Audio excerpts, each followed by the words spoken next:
Hello guys, this will just be a quick one tonight to take a quick look at some of the new features in macOS 26 Tahoe, announced today at WWDC. Installing it is easy if you're a registered Apple developer.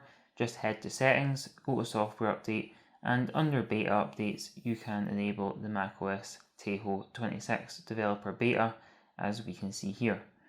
It also downloads fairly quickly considering this is the first day of availability. The download's completed for me in about 30 minutes. Anyway, my MacBook has just restarted after installing the update. So the first thing we notice is the new liquid glass interface design.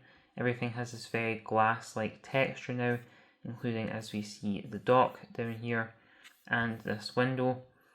Even these widgets, which are now placed on the desktop by default instead of in the notification center. You can see if we go up here, it's telling us that there's a new home for widgets and they're on the desktop now.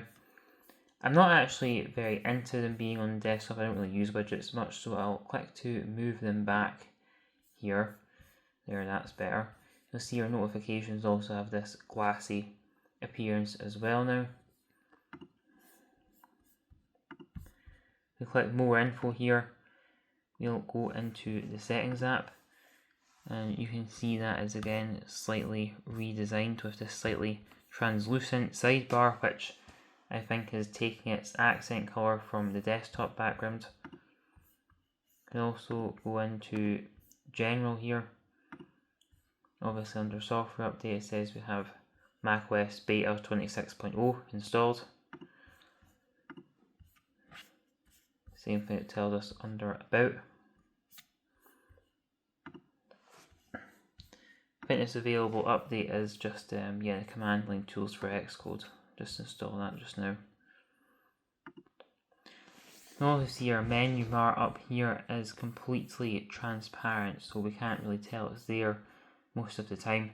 Not really sure I'm into that, but if we do click up here we see a little background appears behind the text. You can also see if we go under the Apple menu that everything has a little icon beside it now.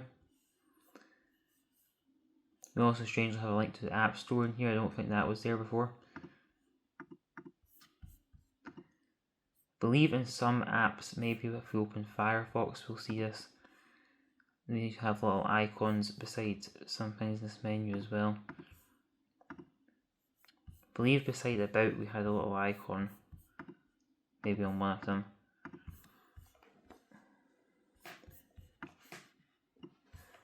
You can also see a glass-like interface extended to Spotlight, which has been updated in this release. You can also see our icons on the dock have that dark accent by default that they brought to iOS last year with the iOS 18 update. And we've also got this new, instead of Launchpad, we have this little kind of spotlight looking thing here where we can scroll through our apps. I'm actually a much bigger fan of this than Spotlight. Obviously we can look in here for, say, Brave, and it just comes up. I think this is just Spotlight actually. And you see if we click apps. Yeah, this is pretty much just part of Spotlight now. But we'll see if I can turn these dark icons off. Maybe under Appearance. See if we click Default. Yep, there we go. I much prefer all the icons to just have their own colours. It makes it easier to identify things, I think.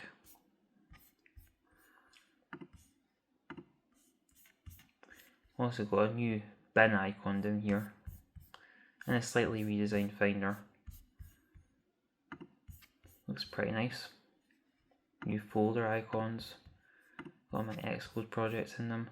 One of the new features that I'm not going to be able to take a look at today because I don't have an iPhone with me currently is the live activities coming over from the iPhone and being displayed on your Mac as well, as a kind of part of continuity.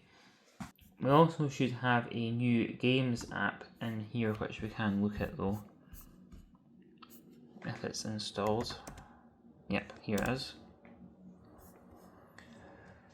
So I think this is basically the new kind of games hub for macOS, and it's use this account.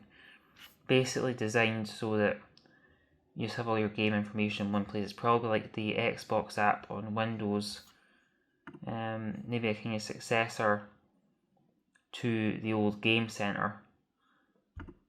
Yeah, it's saying sign into Game Center here. The app itself is just called Games.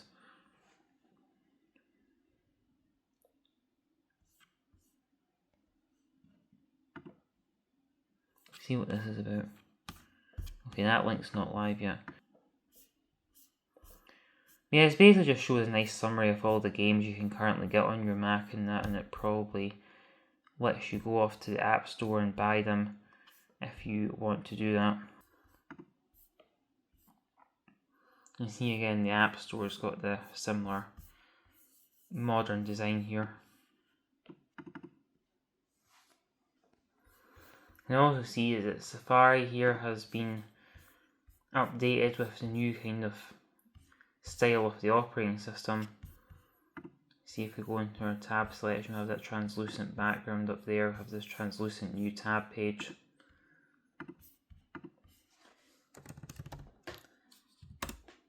Again, just works as you expect it to, and then when you load a web page, the translucent bar at the top actually takes on the primary colour of the web page that you've just loaded up. So if we load up something like YouTube, which supports the dark theme, then it'll obviously go black there.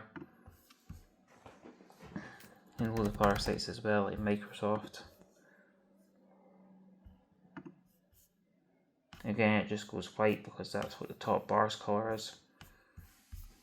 Something I'm not so into it with this new app launcher is, you'll see if you go in here and you want to open up an app, if you click once on an app, it just puts this here in the top bar. If you click again, it doesn't do anything. You actually have to double click on an app now to launch it, whereas on the old launchpad, just clicking once would launch the app.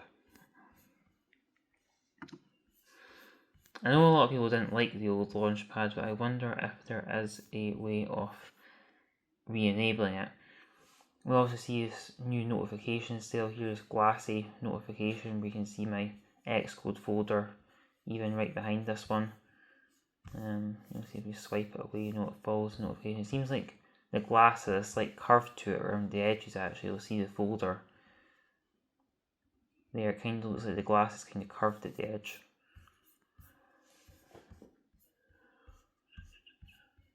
Where would it be? Maybe under, no, probably not appearance. Desktop and dock.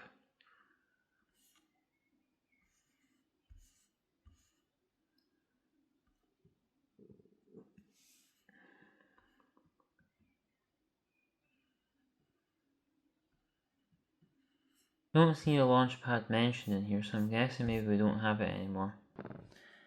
Anyway guys, that's going to wrap up today's video. If you liked the video, leave a like and subscribe for more like this. Thanks for watching.